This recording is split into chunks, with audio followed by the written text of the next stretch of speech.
لقمان نے اپنے بیٹے کو 4 نصیحتیں کی اور فرمایا کہ بیٹا میں نے 4000 نصیحتوں میں سے 4 نصیحتیں تمہارے لیے منتخب کی. 4 نصیحتوں کو میں نے چنا ہے. ان 4 نصیحتوں کو ہمیشہ اپنے پلے باندھے رکھنا. احفظ 4 فی 40. 4 چیزوں کا ہمیشہ خیال رکھنا، 4 باتوں کا ہمیشہ خیال رکھنا. نمبر 1 فرمایا کہ احفظ عینیک فی بیوت الناس، کہ لوگوں کے گھروں میں تاک جھانک مت کرنا، لوگوں کے گھروں میں مت جھانکنا. اور علماء نے فقہاء نے یہ مسئلہ بھی لکھا ہے کہ اگر کوئی شخص کسی کے گھر کے اندر جھانکتا ہے اور گھر کا مالک اس کی آنکھ پھوڑ دیتا ہے تو اس پر کوئی تاوان نہیں ہے، کوئی زبان نہیں، کیونکہ اس نے حرکت اتنی بری کی ہے. حدیث مبارکہ کے اندر بھی اس بات کی ممانع آتا ہے کہ کسی کے گھر کے اندر مت جاؤ. اگر کسی کے گھر میں جانا ہے، کوئی کام ہے، دروازہ بجاؤ، اجازت لو، پھر گھر کے اندر داخل ہو. تو پہلی نصیحت حضرت لقمان نے اپنے بیٹے کو کی اور فرمایا کہ بیٹا اب کسی کے گھر میں جھانکنا مت اور اپنے نظروں کی حفاظت کرنا، نظروں کو ہمیشہ جھکائے رکھنا.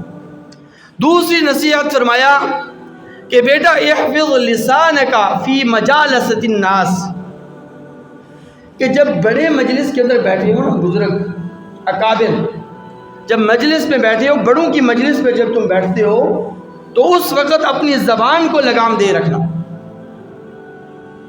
اس وقت اپنا منہ مت کھولنا، بات بات پہ منہ مت کھولنا، یعنی سوچ سمجھ کر گفتگو کرنا. بڑوں کی مجلس میں جب بھی بات کرو سوچ سمجھ کر گفتگو کرو.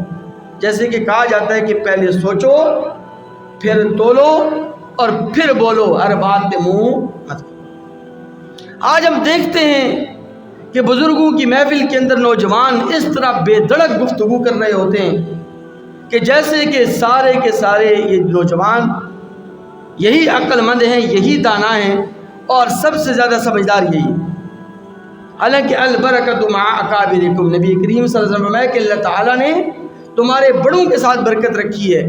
تمہارے بڑوں کی زندگی مجرب ہوتی ہے، ان کی نصیحتوں کو سنو، ان کی باتوں کو سنا کرو، ان کے تجربات اور مشاہدات سے فائدہ اٹھاؤ. تو فرمایا کہ بیٹا جب لوگوں کی محفل میں بیٹھو اور محفل کے اندر جب بڑے بیٹھے ہوں، بزرگ بیٹھے ہوں، اکابر بیٹھے ہوں، تو اپنی زبان کو لگام دے رکھنا، اپنی زبان کی حفاظت کرنا. تیسری نصیحت فرمایا کہ احفظ معدتک علی مائدۃ، کہ بیٹا دسترخوان پر اپنے معدے کی حفاظت خود کرنا اور خیال رکھنا کہ دسترخوان کسی اور کا ہے، دعوت کسی اور کی ہے، پیٹ تمہارا اپنا ہے.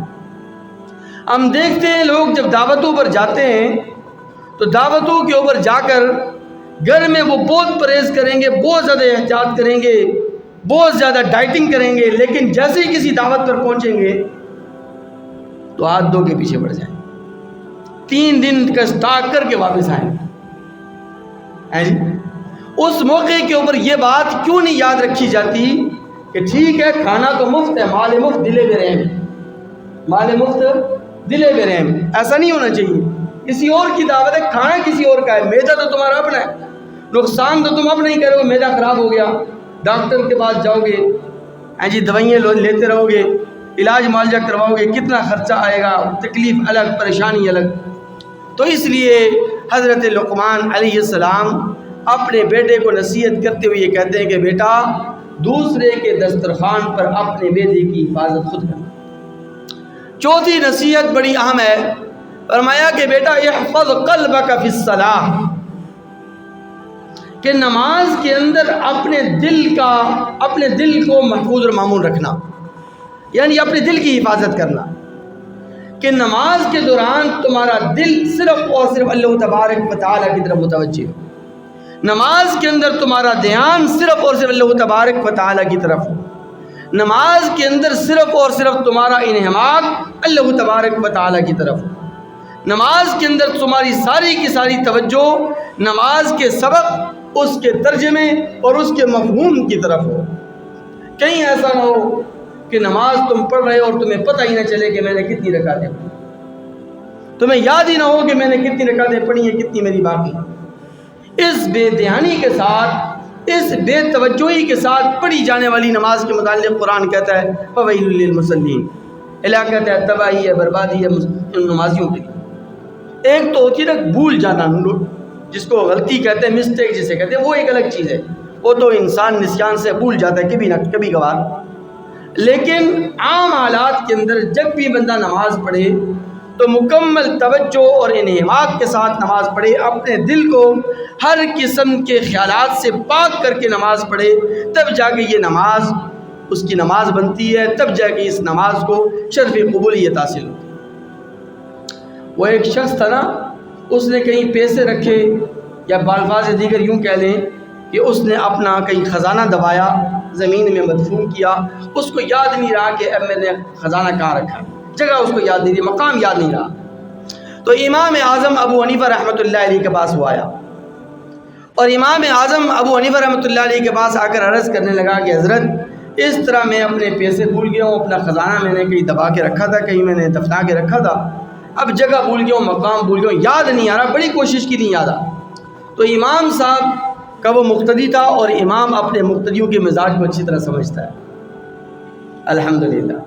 ہر ایک مقتدی کے مزاج کا پتہ ہوتا ہے کہ اس مقتدی سے کیسے ڈیل کرنی ہے، اس مقتدی کو کیسے سمجھانا ہے، اس مقتدی کا مزاج کیا ہے، اس کی طبیعت کیسی ہے، تو اس کے مطابق پھر اس کے ساتھ سلوک بھی ہوتا ہے اور اس کے ساتھ اس کا رویہ ہوتا ہے۔ تو امام صاحب رحمۃ اللہ علیہ سمجھتے تھے کہ یہ بندہ جب بھی نماز پڑھتا ہے بے دھیانی سے نماز پڑھتا ہے، بے توجہی سے نماز پڑھتا ہے۔